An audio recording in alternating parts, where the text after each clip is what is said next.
Eastham Board of Health Cesspool Information Session, November 21st, Earl Mountain Room. This meeting will be video recorded and broadcast over local access channel 8 and through the town website at www.eastham-ma.gov. So, welcome everybody. I'm going just through the agenda, opening statements. Do we have any? No. Then the next one is septic systems informational overview. So that's what we're here to do. We had sent letters out to some of our residents, and we put some notices out on the town social media, on other information blasts to get folks to come and listen to information that we're going to present on cesspools, Title V's, alternative septic systems, and sort of an overview of the large pipe planning that's going on as well. We've invited a couple of folks to talk with us today. So here we have some ladies from the Barnstable County AQUIFUND, and they can introduce themselves when it's their turn to talk. They do the low interest to no interest financing for septic upgrades. David in the orange sweatshirt is part of the IA system, working at the Mass Tech Test Center. And Harry Smith is one of our Eastham residents. He's been working with me, analyzing data on some of the systems that we have in the ground. So, to get us started, some of the topics that we wanted to discuss were the current regulations that we have. We currently don't have a regulation failing cesspools unless, of course, it's on a property transfer or for a building permit or an increase in flow. And we wanted to make that clear that we don't have regulations on the table tonight to look at, but we wanted to give you information sort of as a preview of where we think the board might want to go. So if any of the board members want to weigh in on that, or just hold till the end. I would just say this became, as we consider the health of our water systems throughout the town. Cesspools were one thing that was raised. There are some other towns that have implemented new regulations regarding cesspools in an effort to minimize the number of cesspools. But we wanted to really hear from everybody about their perspectives, hear from the folks who have experience with it, so we can make a considered decision about how we move forward, and thoughtfully make any decisions about any potential changes. But we haven't done that yet. We really want to hear from everybody here today, and then come back and go through things and think about whether or not any changes are appropriate at this point. So I don't know if any other. You said it. Great. Okay. Excellent. All right. So thank you for coming. We're glad to have a room full. Clearly there's interest in the subject. So thanks again for coming. I just want to reiterate that we have no revised regulations on the table. So we're just presenting information for today. So again, what our regulations currently say is that a cesspool is considered failed when a property is sold or transferred to a non-surviving spouse, when there's a building upgrade or an increase in flow, and it's reviewed on a case-by-case basis following a building permit application, following an inspection, if it's pumped 4 times a year, or if it's in hydraulic failure and overflowing onto the ground. So what is a cesspool? You may or may not know, but generally speaking, it's a block pit that's in the ground. There's one pipe leading out from your house into a structure that looks like the picture on the top.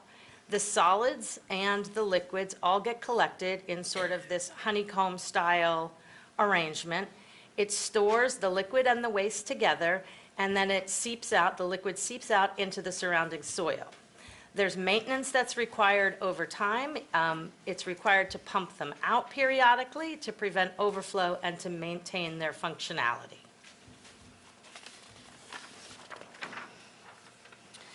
And so the question is, why are cesspools no longer designed or permitted? The most basic answer is that they don't actually do anything to treat the wastewater. So they can cause environmental contamination. They simply collect the wastewater. It doesn't get treated. It can contain high levels of nutrients, coliform bacteria, and pathogens. And over time, they can collapse in your yard and cause these sort of sinkholes that are dangerous. So here's a question. We have 5,928 occupied lots in the town. Can anybody hazard a guess as to how many cesspools are left? 100. Nope. Anyone from the board? 350. Okay, so the proper answer is 278, and that's based on data from March of '24, so that's 4.7% of the lots in Eastham. And we will have these slides available. Did you try control and? No, it won't open, like, it won't share it. Okay, so we do have a map that shows their location. When you go online and click to the slideshow, you should be able to hit control and the link, and it'll show you where they are.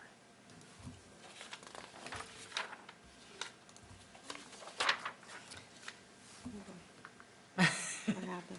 Here we go. Okay. Moving along. So a standard Title V. This is what is currently allowed under the current day regulations.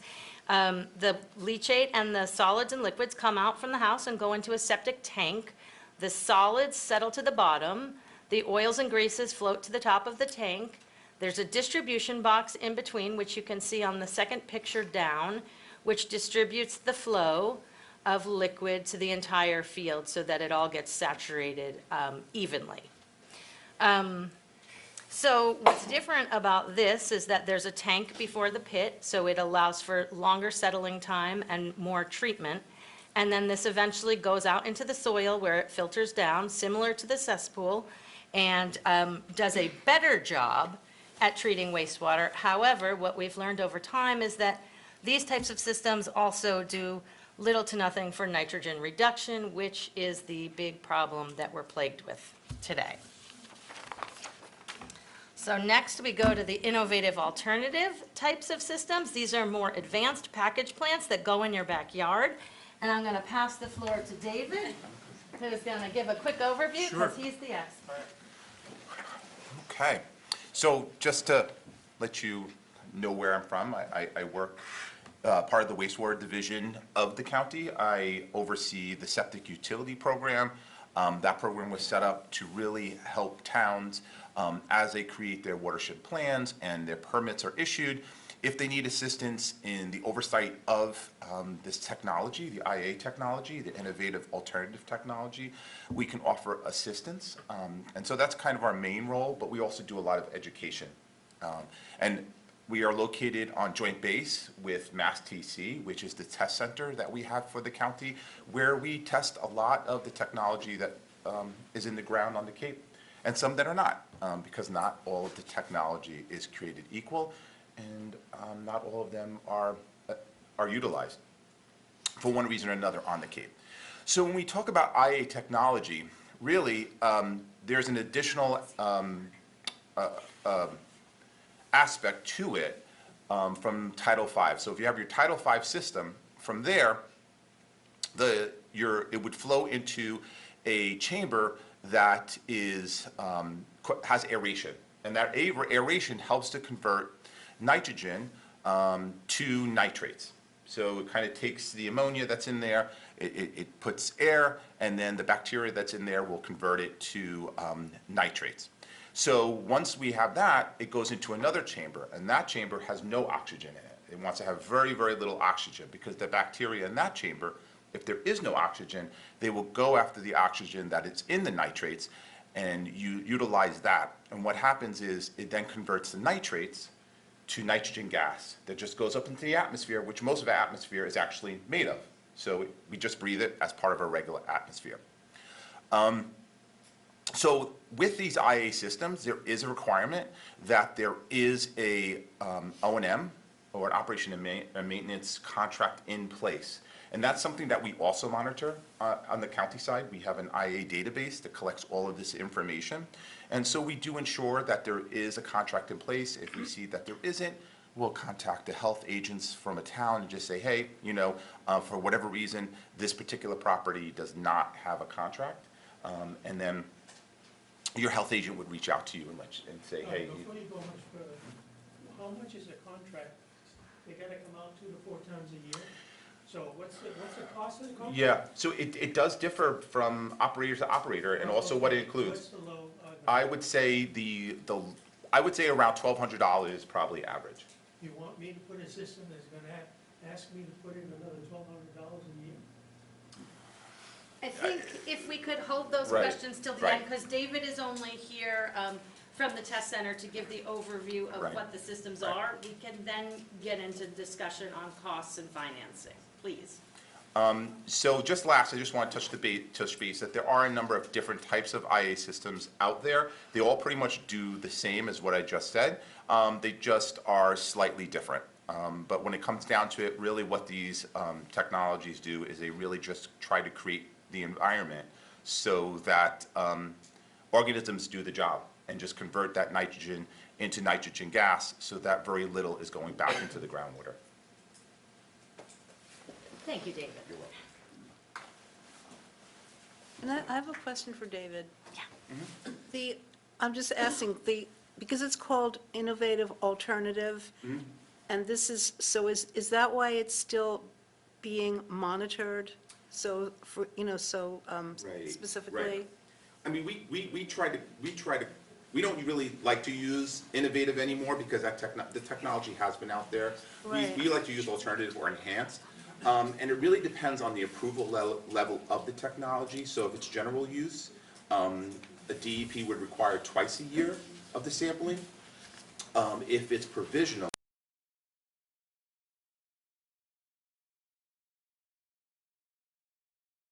typically the reason. Okay, thanks. And here in Eastham, these are currently required on environmentally sensitive lots. So that's one of the main reasons we put them in. Some folks elect to put them in because there are advantages of having them aside from the nutrient reduction, which obviously we're interested in. Would be defined environmentally sensitive? Environmentally sensitive is defined in the regulation, so it's any lot that borders a wetland. It's lots where your neighbor's lots are smaller than 20,000 square feet, 10,000 square feet abutting your lot, 3 of them. And when groundwater is within 4 feet of the bottom of your leach field. So it might not apply. Some people choose to put them in. They're also used on properties where your lot is bound by a nitrogen loading limitation, so it can get you an extra bedroom on your lot, depending on the site constraints. So we do have a number of these systems in the ground. From January 2019 through 2024, those are the data points we were looking at, we had 265 systems operating in town. So 236 of them were evaluated and 7 different technologies were looked at. So there are a number of different types of systems permitted by the Mass Department of Environmental Protection. They maintain a list on their website, and you can go and read up on any number of technologies, and they're constantly testing more to see which get better results. So of those systems, 22 had 3 samples which we required to evaluate them. 7 of them had only 7 types of technologies had only 1 system installed, so we didn't look at those. 97% of our systems evaluated outperformed a conventional Title V. And this is important because it aids in the health of our estuaries and embayments and our groundwater.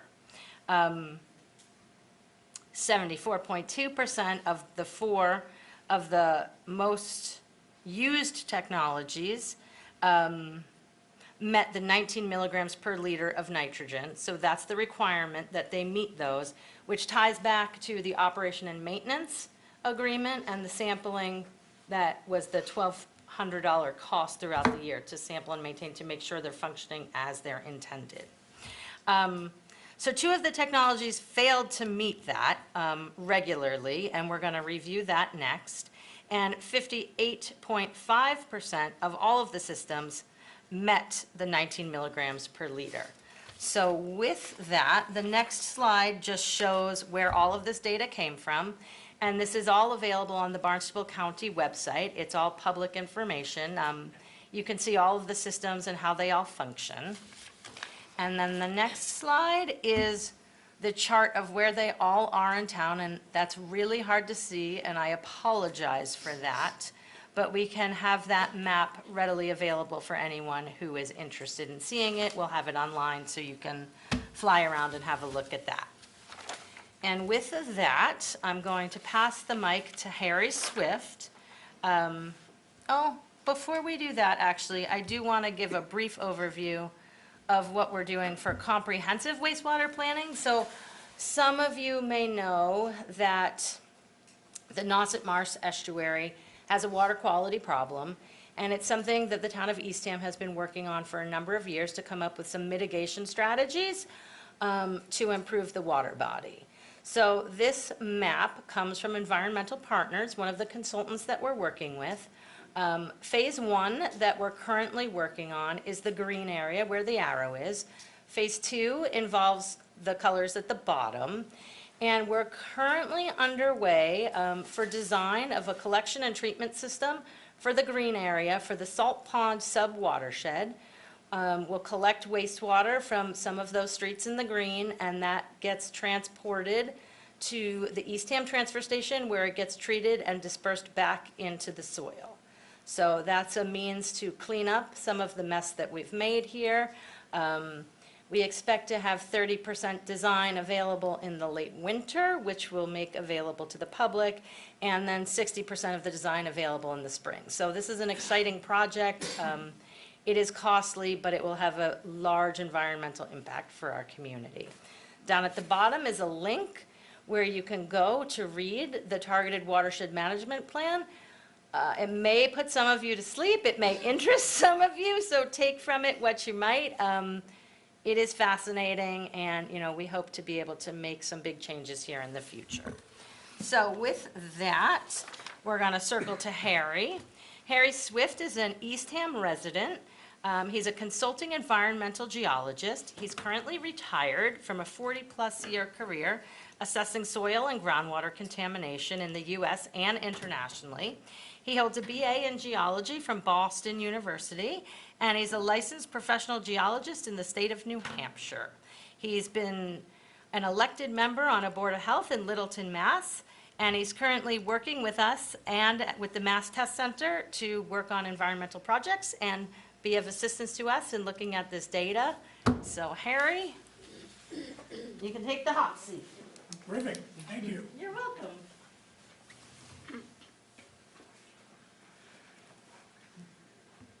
So how do I advance? Just the next arrow there. Okay. So I'm going to move pretty quickly so that I don't put you to sleep. I think the most important thing to take away from my presentation and what I found in looking at the data was that that there were 3 technologies that represent 85% of all of the IA systems in Eastham. And, but they didn't all perform at the same level. That said, as Hillary said, almost all of them outperformed a normal septic system. So that's an important fact to remember. However, if you look at the table,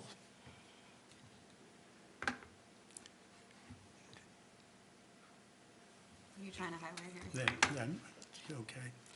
So I'm going to use my pointer that these are the, my battery's dying. So on the left column are the 3 technologies, Advantex, SEPTIC, and FAST.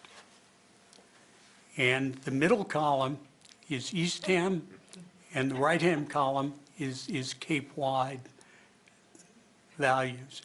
The numbers represent the percentage of those systems that pass the 19 milligram per liter state requirement for those systems.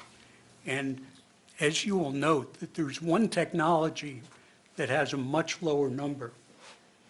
So that's the other piece I want you to take away from this, and what I learned in evaluating the data, that there was one technology that didn't work as well as the others. And so if you are out shopping for an IA system, be an educated consumer, do your homework, talk to your contractors, and make sure that you're getting the best possible product, because they are not all the same. And depending on your specific location, and this is where your contractor would be able to help you, one technology may be better than another. So, so now we're going to, now this is where your eyes get a little bit blurry. And I'm going to try to explain it to you. Each one of those vertical lines is a septic system, one of the IA systems. And the vertical range are all the samples that were taken from that one system. And they've been arrayed from left to right, from the ones that have the lowest nitrogen values, i.e. the ones that are performing best, to the ones on the right, which have the higher nitrogen values, i.e. the ones that are performing poorly. And if you see the gray, that gray shaded portion, those are the ones that are below the state mandated 19 milligrams per liter nitrogen level. So as we go through these, you'll see that where that shaded line is, the further to the right is good, because that means you have more systems that are working, and their effluent is below the state standard, and they're meeting that requirement. So that's basically what these show. This is the state. This is the statewide, and it's showing for the fast technology, only 43% of the systems met the 19% requirement. Yes? Are you talking just about septic systems, or is this cesspools too? This is the innovative alternative technology, and it's only the fast IA. Nothing to do with cesspools? Correct. Nothing to do with cesspools. These are, I'm talking about the three most prevalent IA technologies within Eastham. And, yes? Is there any regulation statewide or locally that requires an existing, if cesspools were banned, would we have to go with one of these IA things? No. I covered that in my slides. The only time these are required right now is if you're on an environmentally sensitive lot, and that's defined in our regulation. So this is the way of the future. These are the systems that help the environment more than a standard Title V. These are the systems that folks are installing if they need to install a smaller leach field, or if there's a reason, a constraint on the lot where they can't fit something in. You get different allowances when you put these types of systems in. Thank you. I think it's a classic case of when we know better, we do better. When I was on the Board of Health in Littleton 30 years ago, our biggest measure for protecting the environment was the offset between the bottom of the leaching field and the top of groundwater, seasonal high groundwater. Now we have moved to a situation where we have new technology that can be used in environmentally sensitive locations that will reduce the nitrogen levels. And so as much as I'm saying the FAST system underperforms the other two, that doesn't mean that it's terrible. It still is much better than a normal septic system, and certainly much better than a cesspool. So don't take away that a FAST system is terrible. It simply is not performing as well as the other two technologies. The horizontal scale is as fast and all kinds of numbers. What does that represent? Well, it's an issue of when you make this chart, it can only fit in No, but so many, so, what do the individual numbers? yeah. If it fit in all the numbers, they'd be all, so I really should have cropped it, not shown those numbers because they're confusing. I think if you go to the next slide. Yeah, so this is these are the FAST systems in Eastham.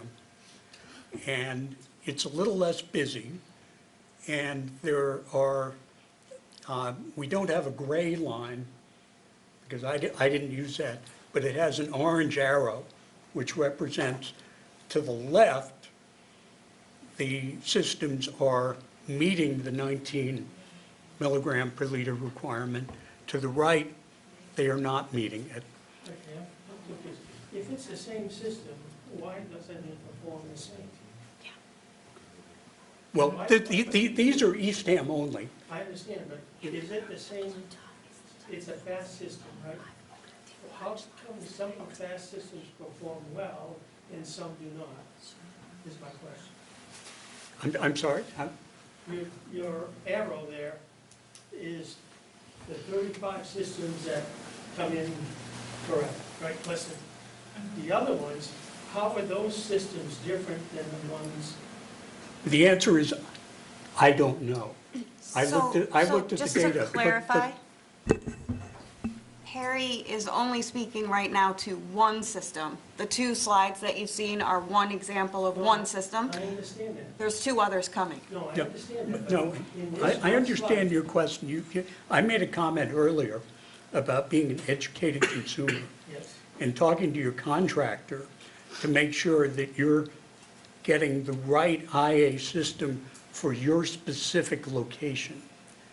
And I think what we may have here is a situation where it may be the wrong technology for a specific location. That may be one variable. There may be other variables that I'm not aware of. Again, that wasn't part of what I was looking at, but it's a very good question. Why do some systems perform well? Why do others not perform well?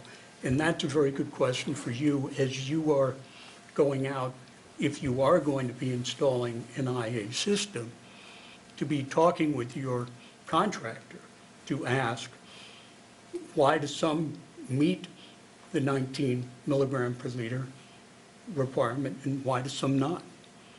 And the contractor will be able to provide you with an answer.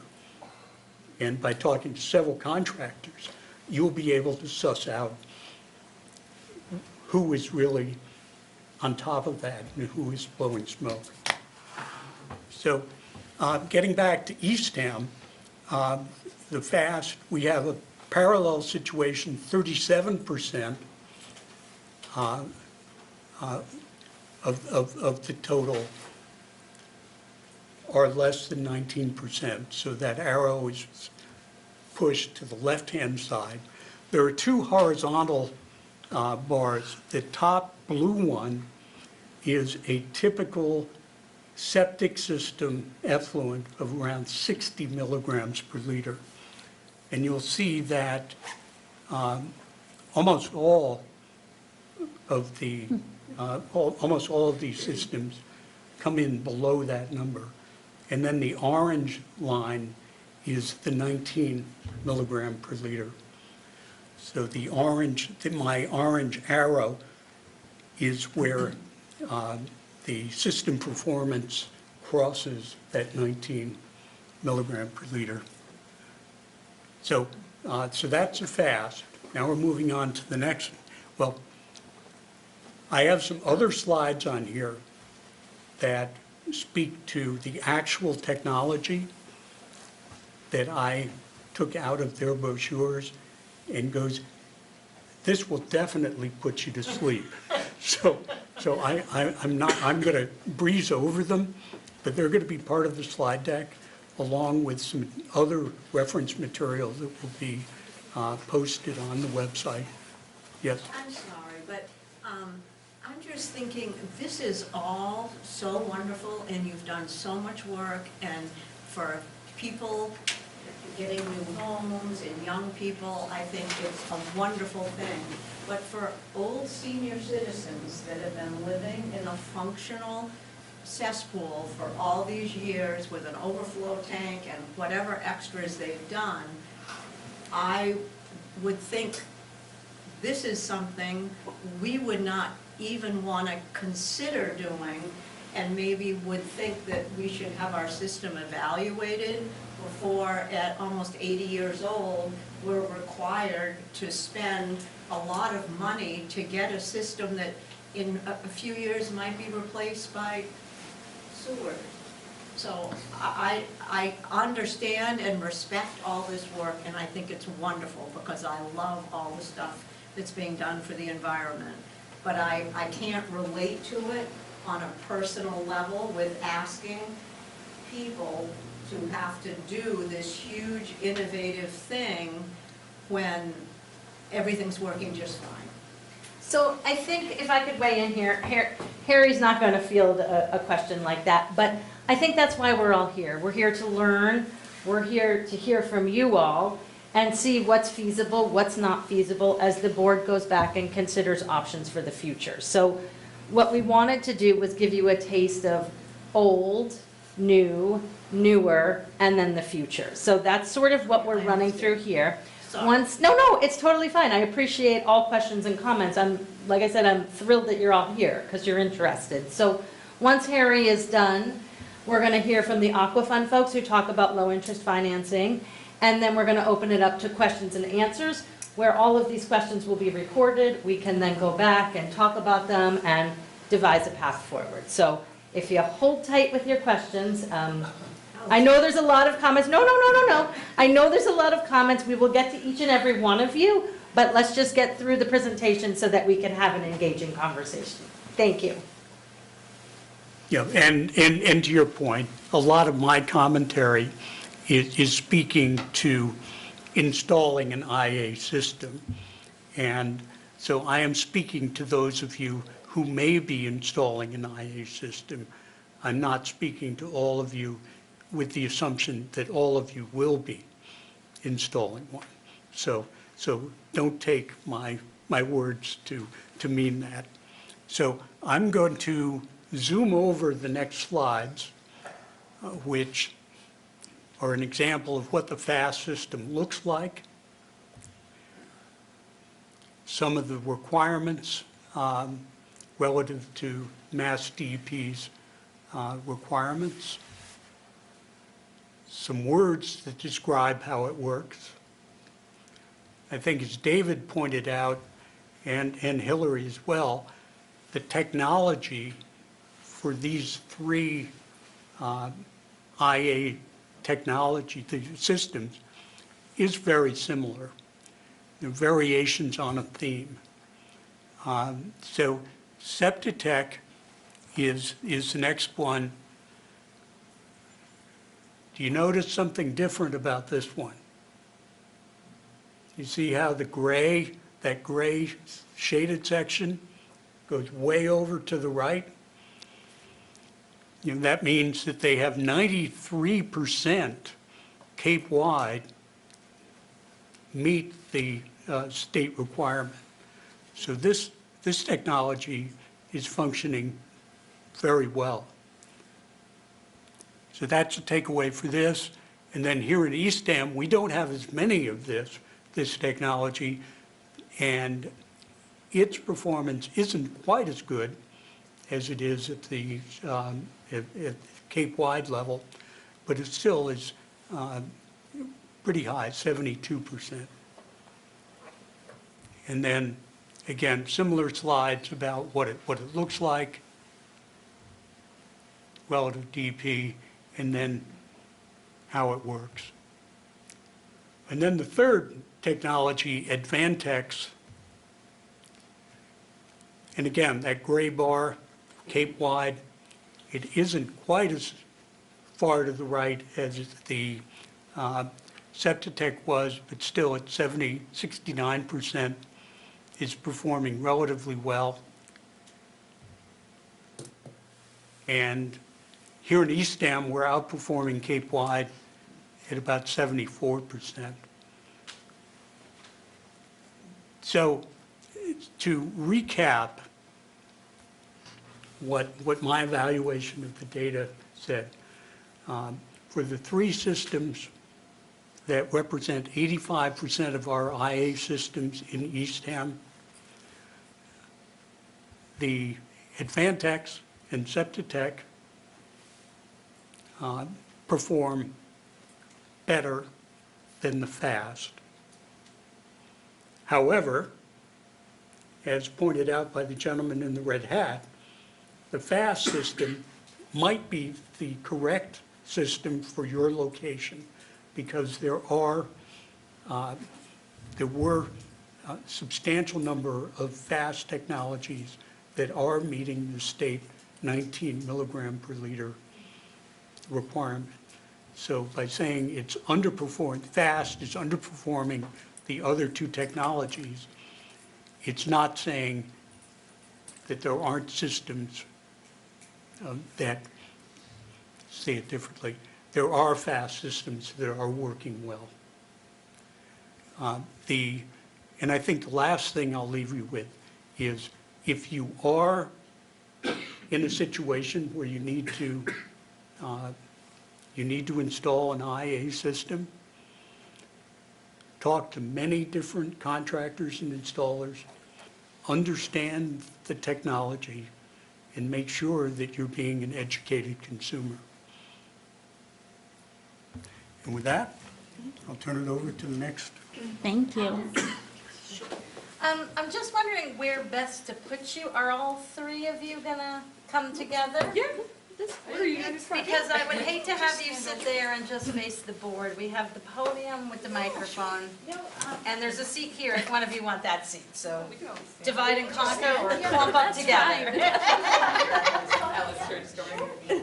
Alice Ryan, the program. They might need you to talk into the microphone. Yeah, I'm just gonna say, if there's people People on online Zoom, and they'll yeah. get upset. Alice Ryan, Program Manager for Cape Cod AQUIFUND. We fall under the wastewater division over at Barnstable County. I have with me today Pilar, who is a loan specialist. I have our loan manager, Angela. The purpose of our program is we provide loan financing, betterment loans to make these improvements. Whether it's a cesspool that's in failure, whether it's a traditional septic 5 that's in failure, we are the financing piece. So we offer 4% loans. They are 20-year term loans. We work with all types of contractors, all types of engineers on the Cape. We make the process from applying to paying the contractor very streamlined, very user-friendly. The program does not initiate any type of credit checks. The only requirements we ask is that you complete the loan application online. You provide a copy of your mortgage statement, should you have a mortgage on the property, a copy of last year's tax return. So it's a very streamlined, very user-friendly program. And basically, you would sign a betterment agreement with us. That betterment agreement gets recorded at the Barnstable Registry of Deeds, and we're here to help. So you can visit us at capecod.aquifund. We have some flyers over here as well. So What are you called, your name? Cape Cod AQUIFUND. AQUIFUND. Yeah, AQUI, not AQUA.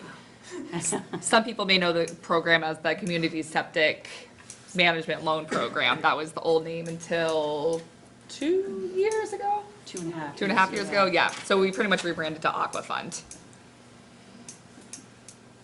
And this is only available to full-time residents?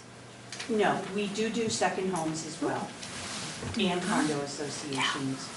And how much does the rate increase for non-resident taxpayers? It doesn't, it's a standard. It's based on what you're doing, whether you're doing a sewer connection, whether you're doing a traditional septic 5, whether you're doing an IA. Now, in the case of the IA systems, the rate is a 4% rate. And that's whether you're a primary resident, whether you're a secondary resident, that is the rate. Thank you. What's the rate for regular septic 5? 4. They're all 4, doesn't matter. And there's different scenarios. You would only be in 5 if you were selling your property, and you had an inspection done, and they came back and said the septic is in failure, the house is on the market, that would then push you over to the 5% rate. What is the price range for a new septic 5 and for the IA? They vary greatly. What we recommend at AQUIFUND is that you obtain at least 3 proposals from 3 different contractors, and that's going to kind of gauge your price range. There's a lot of different factors, from the system to how busy the contractors are, to soil conditions, to the ratings. Bedrooms, yeah. It's very varied between whether it's a traditional or it's an IA. But that's something your engineer is going to work with your contractor. So you can't give a ballpark of any kind? A traditional, you're probably looking in the range between 12,000 and maybe 17, given, you know, like I said, soils, your lot size, there's a lot of different factors that go into it. Maybe something along the IA, you could be somewhere in the 40,000 for the IA system. And you charge interest on top of it. Right. The funding for the program does come from the state. The guidelines for the programs are set by the state. And of course, the Title V septic rules do come from Mass DEP. So everything that you're hearing about for IA systems and upgrading, the overall shell for that, for nitrogen removal, that's coming down from the Mass DEP, and then it trickles down to the local and the town level. Yes, go ahead. I was just wondering, Ann, about the second home. When you sell the house and you have to go to your Title V. Right. And what is the interest on that? Is it different? If the house is on the market, that would be a 5%. Interest rate? Correct. And that would need to be paid off At the time of closing. Just like, you know, you'd be paying off your previous mortgage company when you sell property at closing. Because we are a betterment loan, we do take first position, so we would supersede a mortgage or a HELOC or anything like that. So the betterment loan would be the first thing that would need to be paid off. What if you transfer your house like 2 years? No, it would have to be paid off. And is it the same deal? Like, say, you left your house to your kids? Same deal in regards to rate, or? Or do you have to put in a Title V? Yes. If you're, yeah, that might be better. Yeah, if property is transferring to anybody other than a surviving spouse, a cesspool needs to be upgraded to a Title V system. Okay. What if they live there though? Yes. Yes? Mm. It has to be a spouse. Yes. Yes. Yeah. So, children in a trust, being in trust? We work with trusts. We do work with trusts. The trust would trigger the upgrade, though, from a cesspool, under our current regulations, yes. The only transfer that does not trigger the upgrade from a cesspool to a conforming Title V is to a surviving spouse. That's the only one that does not trigger it. Sisters don't count. Sisters don't count. They do.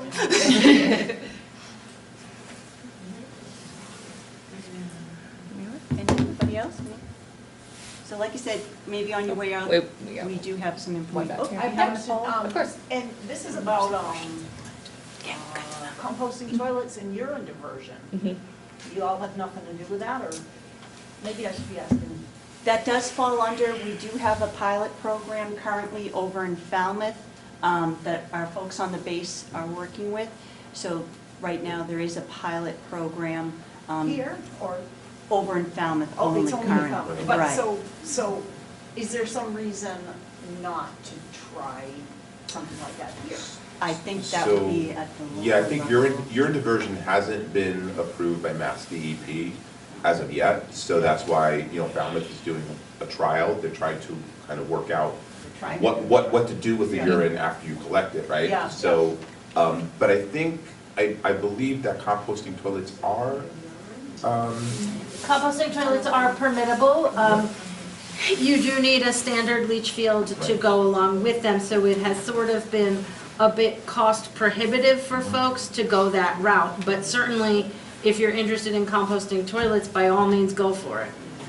Currently, composting toilets and urine diversion is not covered under the AQUIFUND program.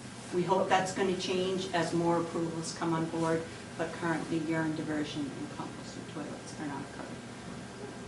Okay, let me just ask this one more time, I'm sorry. So composting toilets are permittable, certain ones, by the state, and so the town accepts them, but one also has to have a Title V system. Right. with Correct. it, And so the whole leaching field and everything, so basically, a person who wanted to do that would buy both a Title V, regular Title V, they wouldn't need the IA, because that's what, Correct.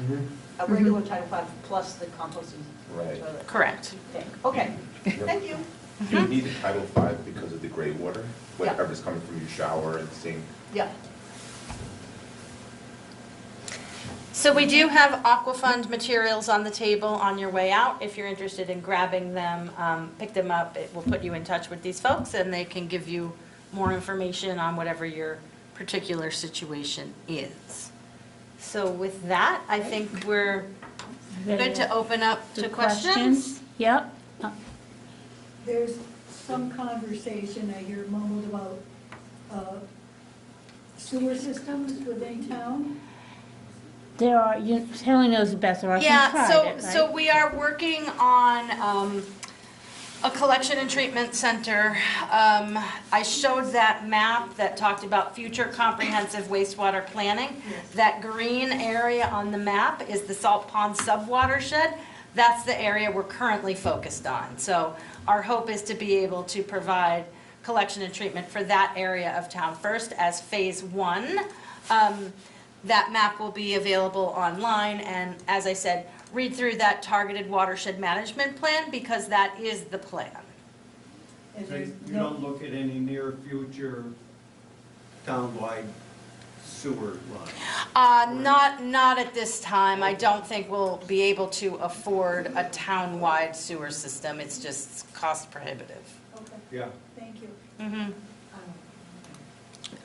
Through the chair, we have some people online, Oh. which we can't see at I the can't moment. see, but okay. Just to let you know.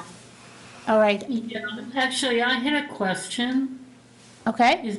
Are we opening up to questions at this point? Yes, we are. It's a little hard for me to follow.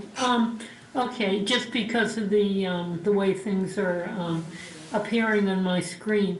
I have a seasonal house. I might use it at the most 4 months of the year, usually just 3. And I'm wondering, I'm not going to be, contributing that much wastewater, and I'm wondering if any different provisions are being made for a house that's not used that much. And, wastewater that doesn't really amount to that much. I think, I would say, we're taking notes, we want to hear all this, and we will take that into consideration, so, thank you for that suggestion. Oh, thank you. Okay, great, thanks. Anybody else? Is that Thomas? I have a question. Or is that Allison? I'm sorry. Hi, sorry. My question was, I had reached out to the town over the summer about getting a permit to do some work on the house. and I was told that we would be rejected to obtain a permit without upgrading from a cesspool septic. So is that correct? No matter what type of work you want to get done, that you will be forced to change to septic? Anything beyond a de minimis amount of work, so a window, a roof, a siding, it's on a case-by-case basis. So submit your plans, we're happy to review them and get back to you. Okay, and then my other question was, you had mentioned that the system that you went over before would require inspections 2 to 4 times a year. Is that the same quantity of inspections for a traditional septic system? No, the IA systems require 2 to 4 times a year inspection, depending on their use and their type and their approval category. A standard Title V doesn't generally require an inspection unless you're pulling a building permit for work beyond a de minimis amount, or you're selling your property, or you're experiencing some sort of issue and you want someone to come and look at it. Okay, thank you. We do recommend that you pump it once every 3 years, so that would be the routine maintenance on a standard Title V.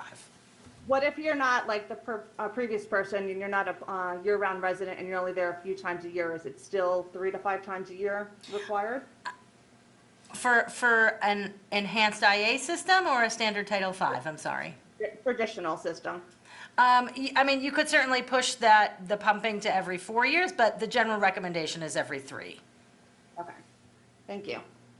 Yeah, this is Tom Large. First of all, thanks for the information.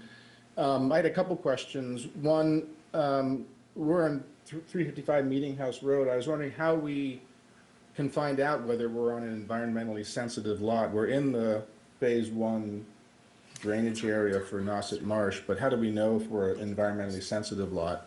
You could certainly just give a call to the office and we'll pull it up on the maps and have a look for you. Okay, and then the second question is actually a follow-up to the question about seasonal properties. So I was talking with a Title V engineer who was describing efforts, I think it was in Wellfleet, where they were mandating IA systems. I think it was for folks coming off of cesspools. And the question of cottages or seasonal properties came up. And they did revise their regulations in some manner because, and this gets into more of the technology, seasonal properties may be self-defeating for IA systems because of how important flow is through the system. So I don't need a technical read on that, but I just thought I'd mention that there may be a technical reason why IA systems in fact wouldn't work for properties that only have occupancy 3 months a year. Okay, thank you. We have one more online there, and then we'll go back to the folks in the room. Hi, this is Ed Considine in Eastham. Just a question about if we wanted to go on to town water, would that trigger the necessary upgrade permitting from a cesspool to Title V or IA system? Nope. To go on to town water? It would Nope, not. we would encourage you to go ahead and make that connection to town water. Thank you. All right, back to the folks in the room. Is there a list of approved contractors that Eastham? Ooh, we used to have Approved that. contractors for what? Well, for the design as well as for the installation. We do have a list of contractors on our website that we work with often, yes. Does that include the engineer, the design assistant Yep. Engineers, installers, all of the above. on the website? Yes, on our health website, yep. Thanks. What is the website? Is that the Board of Health or what? If you navigate to eastham-ma.gov, there are a number of different buttons you can push. If you push on departments, you can find your way to the Health and Environment Department. Or if you navigate through boards and committees, you can navigate to the Board of Health. So both will send you to a similar space where you'll be able to find what you need. I have a question about the IA system monitoring requirement that is it has to be paid for by the homeowner. I'm not clear as to what the benefit to the homeowner is of that monitoring. There's nothing that requires us right now to have our septic systems or our cesspools monitored. So what I heard is that it's great for data collection. It's great for the community, the state, to understand how these systems work, but I'm not clear on the benefit to the homeowner for the approximately $1,200 that you have to pay for monitoring. So the benefit to the homeowner from my perspective is peace of mind. You invested in a piece of technology that is supposed to work for you. If it's not working, you can then go back to your service provider and the company and say, this isn't working, I need this to work. So it's a benefit to the environment in which we all live. It's a benefit to the resources which you live here because of. So it might not seem initially gratifying, but it's what's keeping the water clean. It's what's allowing us to have swimmable beaches and ponds. It's those types of things. And when you invest in something like this, you want to make sure it's working because they're expensive. And who made that requirement? Where is it? That's a requirement from the state. When they allow these technologies to be permitted, they require that they function to a certain level. So they need the inspection and the operation and maintenance contract to make sure that they're functioning. May I just, sometime, because we get the reports, the Board of Health gets the report, or the Health Department gets the reports, and if there's a problem, they come to the Board of Health, and people do have they do come up with, higher readings than they ought to, and then, they can investigate with the installer, engineer, and also with the monitoring company, what went wrong and what could be done to mitigate that problem. What if you have an IA system that doesn't meet 19 milligrams per liter? What is what happens then to the homeowner? So I'm going to look to David for help on this one because I think it takes at least 2 or 3 samples out of the parameter to have the county notify us, and then we notify the homeowner and the service provider that the system's not functioning as it should. The service provider then goes out and tweaks the system to see what's going on, to try and get it into compliance. Is that an additional cost to the homeowner? I don't. I think it's up to the contract. System, Yeah. what do you do? I think it's up to the O&M contract that you have. I mean, some of the operators, like those that are kind of probably on the $1,200 range, include also visits. So it's not just the sampling that fee is for, it also includes like service calls and things of that nature. Okay. So it really depends on the operator that you have. Some of the ones that are maybe closer to like $900 and $1,000 may not necessarily include service calls, but once again, it's really up to the individual operator and what they're including in that annual fee. So, but I don't think that question was answered. What if it doesn't meet and the contractor doesn't fix it? Is there an issue that the town has with the system? So from my perspective, I've been at this for close to 20 years in 2 different communities. I have seen systems perform well, I have seen systems perform mediocre, and I have seen systems perform very poorly. I have never seen a system come out of the ground due to poor performance, because if you looked at those charts that Harry showed us, even when they're performing bad in the eyes of an IA system, they're still performing better than a standard Title V. So you're still getting some nitrogen reduction. You're not getting the maximum amount of nitrogen reduction, but it's still performing better than a standard Title V. I guess you still haven't answered the question. Maybe I can. No, I mean, what you've just said is, yes, it's better than Title V, but does the town come back and say, but you gotta make it? It's like in enforcement, yeah. Can I also weigh in on this? It's usually, like Hillary and Susan said, it's several, it gets monitored, let's say when you start off, you're monitored 4 times a year. So you get, 4 sets of readings of, of the effluent readings. So you can see, if you have a bunch of them, every 4 months that are still too high, there's something wrong with the system. Then, you have to get the installer back to tweak, to service it. That's kind of where, it's it's for your benefit as well as the communities. But- So, but it's, Go ahead. so if you're getting series of readings that are within, what the parameters are supposed to be, people then apply to the Board of Health to get their readings reduced from 4 times a year to twice a year. They're just monitored, to make sure that they're working properly, because as, we're trying to explain, or I asked the question of David about the provisional use still is, what is, DEP, says that these systems are, so they have to be monitored. So it's a piece of information, are you asking if there's an enforcement that will come?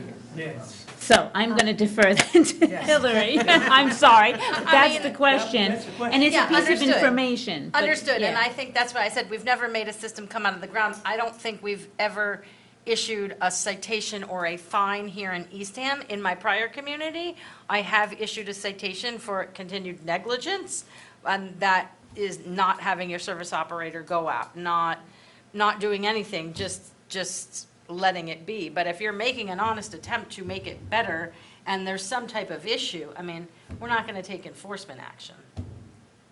And it's informational, so then, And education of the Yeah. homeowner, right, is part of it, so. Frankly, I don't think I've ever seen any IA system that we've monitored in the years I've been on the board that was so out of compliance that it was a problem. They're pretty good. We've never seen any problem like that. But you don't want to be the first one, though. no, but from all the. You do. Yeah. I don't want to be the first one. I actually don't even want to pay $1,200 a year just to be monitored. True, I but think then, the state wants the data, the state should pay for it. well, it's something, but all the data that Harry presented, that's the only way to get it, right? The only way to evaluate the You can still get system. it the same way, but the state pays for it.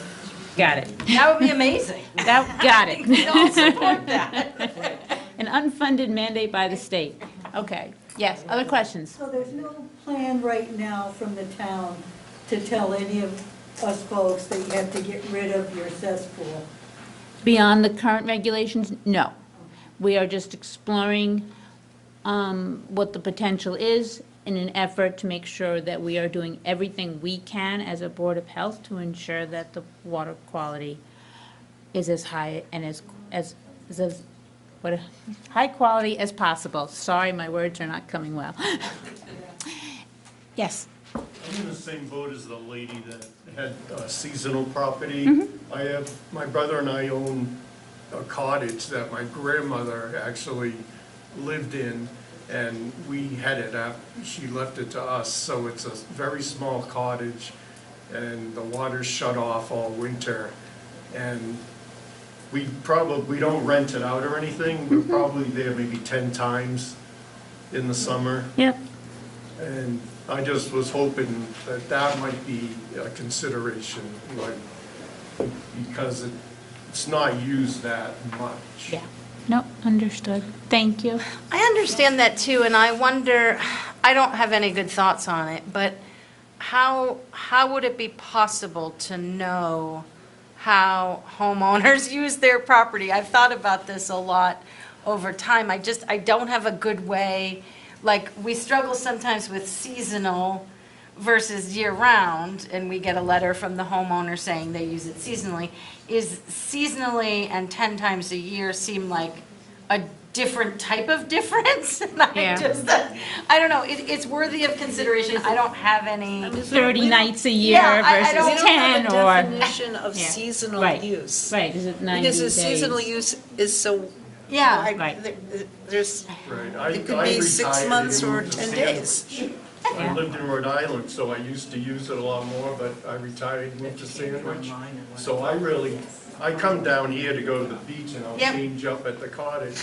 But my brother lives in Norton, so he'll come down in the summer and stay the weekend. So that's our personal situation. Yeah. Yep. I understand, I'm just trying to, in my mind, think about how we understand all these different situations and put them in a category. Right, I understand. Except when you, my understanding is, as people who have 2 rental properties, is that you need to tell the town and, get a rental Oh, yes, every yes. summer, and get your water tested. Mhm. So, there is, one of our homes has a Title V septic system, the other one has a cesspool, and the water has been safe, for 40-some years at the town, for the one with the cesspool that we've owned for actually 44 years. Good. Yep. My question's a little bit different about this whole design of town septic stuff near Saw Pond and all that. I'm just curious because I know that's kind of the beginning, and I'm wondering how that affects our taxes, because I've heard that, I don't know how reliable my source was, that it's astronomically more than town water. So I hear your question. Yeah. And I'm not gonna give you a response because I don't want to give you an incorrect response. But we have Rich Bienvenu upstairs. He's pretty much a financial genius, and he has a model put together of how we're going to fund this. We have not rolled it out yet to the public, but it's coming soon. So hold tight, and we will cover this. I know it's of great concern to a number of people, including myself, and we're going to talk through this probably more than 1 time, more than 2 times, more than 5 times, to make sure it's clear to people. Because But it would have to be approved by. yeah, it has to go to town meeting, absolutely, 100%, yes. Yes. Let us know. Paige. Hi, to just put things in perspective a bit, I know that it's a concern for everyone as far as increased, expense to change cesspools, but at the end of the day, we all benefit from living in East Town. And the water quality here is of the utmost importance. And if we do have to pay for what's happening in Saw Pond, which is one thing, but by letting the cesspools stay and have the nitrogen, there's no control. Everything is just going into the system, which is only contributing to making it worse instead of better. So this is a change, and yes, it's going to be challenging, but there are ways to go about it that continue to benefit all of us, because the water is one of the most valuable things that we have in Eastham as far as ourselves, our health, and also for tourism. So I know it might be hard, but that's why we're having this meeting, to figure out a way that we can make this work for everyone. Thank you, Paige. It's You're absolutely welcome. true. Yep, absolutely true. That's why we're here, to figure out how we work together to make sure this place we all love continues to be safe and healthy. Anybody else? Looks like we have a bill. Oh, Bill. Oh, hi. Hello, Town Hall. Hi, Bill. Hello. I'm Bill McDonough. We've had our place down in Eastham since the 70s. And I just want to make sure I have the flow correct here. When you get, because we're thinking about selling and leaving Eastham, you have to get an engineer to design the plan, then you go to a contractor. I'm hearing that Cape Cod AQUIFUND needs 3 quotes before they can release a loan. I can give you some input on your website as far as trying to get an engineer to look at it. If you want to sell the house quickly, it's impossible. They don't return the calls. They don't reply to emails. They say nobody wants to work on the Cape. So and the getting the three, cesspool? Bill, that? the three quotes is a recommendation. I think you can get one quote and go to the AQUIFUND. So you could get a quote for engineering, reach out to the AQUIFUND, receive financing for engineering and construction. Correct. I'm just giving you some input on your website. The engineers you have listed do not return your calls. If people are in a hurry to sell the house, they're gonna have a problem. We've heard that before, and I appreciate it. And then I got one question on just the system itself. I was told by the septic person I had to chase down the street because nobody was returning my call to just look at it. He came over, there's nothing to pump. They say that every 5 years there's nothing to pump. It seems fine. But he said if you're gonna get one, since everything seems to be so fluid about this whole process, if you're gonna go cheap and get a cheap system, make sure you might wanna get something that's next generation compatible where you can plug something on it and make it even better. I don't know if anybody down there has input on that. So number one, nothing's cheap, right? Cheap is a difficult concept when we're talking about wastewater in this day and age. So everything costs something.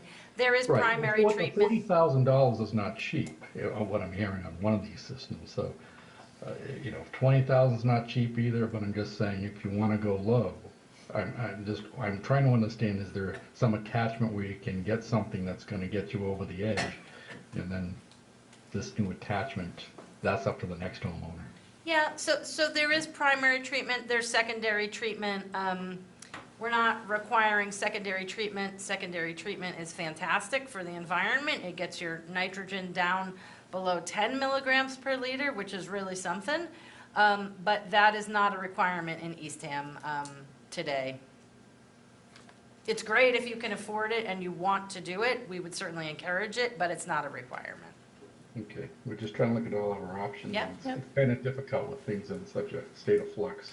Yeah, for sure. And then I see that where we live is just, it's right, seems to be on the border of the Salt Marsh off Schoolhouse Road. I was wondering, how far up is that sewer project? Thank you. Is that another hand up? That's Chris. Chris. Sorry, Chris? Hi, I'm not Chris. Chris is just letting me use his Zoom machine. My name is Tony. Hey, my husband and I have a small cottage. We bought it from my in-laws, oh boy, a long time ago. And our question is, I know you're talking about the IAs, how you have to have the power to it and they get monitored. What we do is actually, it's this weekend, we shut it down and then we even shut the power off for the whole winter. How would that work with no power?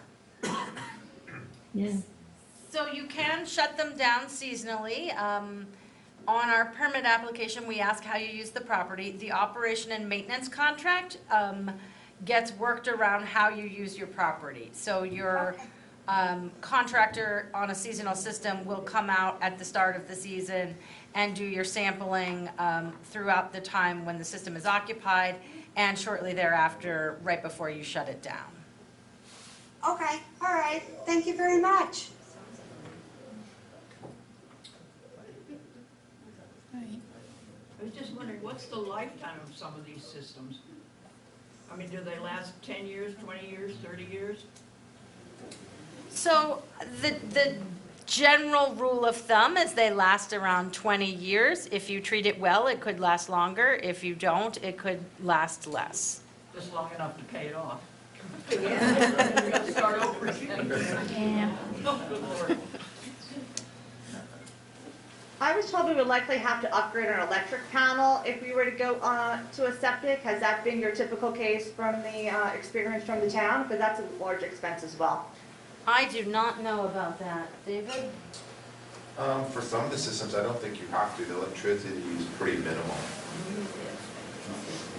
It's like a small air pump, like something that would be like an air pump to a fish tank, kind of thing, not electricity. I think that would be probably a case-by-case basis.